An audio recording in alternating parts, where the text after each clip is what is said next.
Estamos de volta e olha que agora a gente veio para falar de um esporte que é uma paixão mundial, que é o futebol. Isso ninguém questiona. E que o voleibol também é um esporte emocionante e muito praticado no Brasil. Já pensou essas duas modalidades se unindo? Dá um baita de um esporte. E a gente vai conhecer agora o futevôlei, que a cada dia vem atraindo mais praticantes em Blumenau. O futevôlei surgiu na década de 60 nas praias do Rio de Janeiro. Ganhou destaque nos anos 80 e 90, com a adesão de jogadores de futebol profissional. Hoje, o Brasil é referência mundial neste esporte. O futevôlei é um dos esportes que mais vem crescendo em Blumenau. Estima-se que aproximadamente 50 duplas praticam o esporte aqui na cidade. E algumas delas se reúnem aqui, no Complexo Esportivo da FURB. O professor João Moura é um dos idealizadores do futevôlei na FURB. Há um tempo atrás eu jogava voleibol. Apesar de baixinho, me metia lá no voleibol. Mas aí a idade foi chegando, as dores articulares, Cláudio, começaram a surgir e a quadra não permitiu mais o professor João jogar, né? Tive dificuldade. E aí, vamos migrar para qual esporte? Assistindo o futevôlei na praia, um esporte interessante, areia, baixo nível de impacto, exige o preparo físico, mas não suga demais da articulação, dos tendões, né? E aí a gente começou a praticar o esporte aqui na FURB, né? Então o começo foi mais ou menos nessa ideia que eu te dei agora aqui. Enquanto os fundamentos que se jogam são fundamentos similares ao futebol. Então tem jogo com o pé, não se pode usar as mãos, né, nem o braço, nem o antebraço. Pode-se usar ombro, cabeceio, peito, coxa, pé. Então os fundamentos futebol. Agora a estrutura de jogo, como vocês podem ver aqui, é do voleibol de praia. Ou seja, cada dupla faz um lado da quadra, tem a rede dividindo, são 3 toques na bola e o objetivo maior é derrubar a bola no solo. Luizinho se aposentou como jogador de futebol profissional e agora é só futevôlei. Eu já conheci o futevôlei lá em Itajaí, através do Beto Mickey, eles sempre jogaram, sempre foram bem ranqueados no quadro nacional e eu conheci lá, mas só que eu parei de jogar e depois que eu vim morar em Blumenau, eu conheci o Claudir e o Claudir me apresentou realmente esse esporte.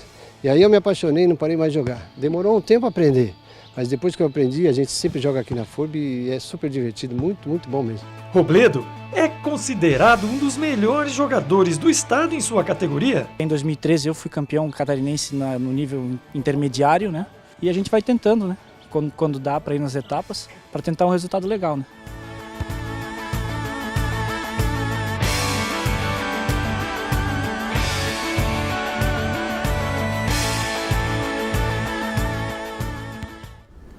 Minosso, como um bom gremista, já jogou um futevôlei? Eu não, mas o técnico do Grêmio adora, né? Eu acho que esse esporte é para quem foi craque, é craque, né? Então o Ricardo joga um futevôlei? Não, eu até gostaria, eu invejo ali a turma, o preparo físico, que eu tenho esse preparo e condições de poder jogar futevôlei. Bom, nós estamos em fevereiro, começo do ano, mas o esporte de Blumenau já está em quadra. E além do vôlei masculino e do basquete feminino, que estão disputando competições nacionais, o futsal masculino também já está se preparando para mais uma grande temporada. E tem mais, gente!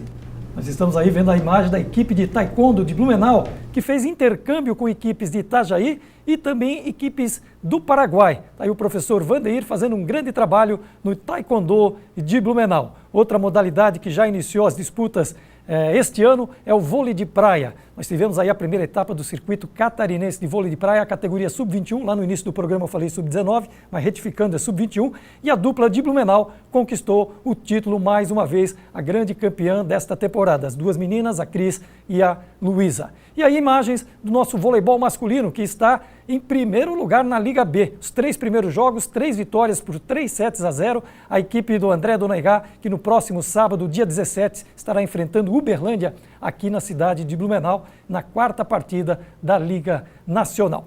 Bom, na semana passada, eu mostrei aqui no nosso momento literário, na literatura, e sugeri o livro do Valdir Apel. Você lembra, né, Minosso? O primeiro goleiro de Santa Catarina a jogar num grande clube de futebol brasileiro e que acabou entrando para a história fazendo um gol contra. Bom, mas hoje outra ótima sugestão para você que gosta de ler é a autobiografia do maior jogador de futebol de todos os tempos. Nós estamos falando aí nada mais, nada menos que o Rei Pelé, Edson Arantes do Nascimento, ele que foi tricampeão mundial, conquistou 3 Copas do Mundo, aí o gol inclusive que ele fez na final contra a Itália em 1970, aliás o último dele com a camisa da seleção brasileira.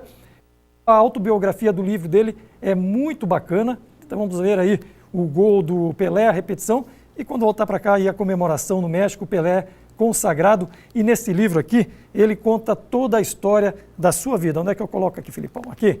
É um livro muito bacana, eu já li 2 vezes, dá vontade de ler a terceira, porque realmente mostra a trajetória de um grande atleta que não era só um jogador de futebol, e sim um grande atleta. Eu até separei aqui 2 grandes momentos, um que a gente viu ali, que é a comemoração, consegues aí filmar, Filipão? Que é na Copa de 70 no México, e a outra, também um momento muito bacana, ele com Nelson Mandela, né? 2 pessoas que o mundo todo conhece. Ricardo, eu recomendo, você que gosta muito de ler, o Minosso também, é um livro bem bacana. Mas, Minosso, a gente no início do programa falou sobre a questão da mudança das regras no futebol brasileiro. Não teremos árbitro de vídeo, então, esse ano no Campeonato Brasileiro. E olha que era uma pedida, ano passado, queriam colocar em prática, depois daquele gol irregular do Jô contra o Vasco da Gama, aí a CBF começou a conversar, pensar, estruturar e colocar o árbitro de vídeo. Adiaram, deixaram para esse ano. E aí a semana passada aconteceu a reunião, e aí, mas teve alguns clubes que foram a favor, né? 7, parece. 7, entre eles a dupla Grenal, Flamengo, Chapecoense, exatamente por uma questão financeira, por conta disso. E eu acho o seguinte, Cláudio, não é só a questão financeira. Acho que não estão preparados, a nossa arbitragem, mesmo o ex-árbitro que vai cuidar do vídeo lá. A tecnologia é boa, uma ferramenta que auxilia, mas esse pessoal não está preparado, tem que se preparar muito mais.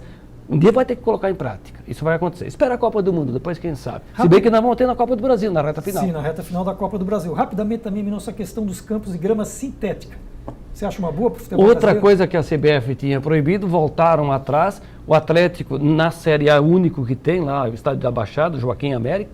Eu sei que o São José também tem em Porto Alegre, times que disputam aí os estaduais. Agora, quem quiser, troca. Eu prefiro ainda a grama natural, mas aí é de cada um, né? Joia. Vamos então rapidamente aqui. E teve outra polêmica também, ainda sobre a CBF, que é a questão do mando de campo, né? De novo pode vender pelo menos 5 jogos no Campeonato Brasileiro. Se arrecadar recursos para o clube. Não faz muito tempo no Carioca agora, o Flamengo jogou com o Nova Iguaçu, lá em Brasília, né? Mas é uma forma também de você movimentar esses estados que estão praticamente fechados. Mas aí entra aquilo que o Roger, técnico do Palmeiras, falou semana passada também. E tem prejuízo técnico. Você joga lá no campo neutro, daqui a pouco você não faz o resultado que na reta final tu precisa dele. É um dilema.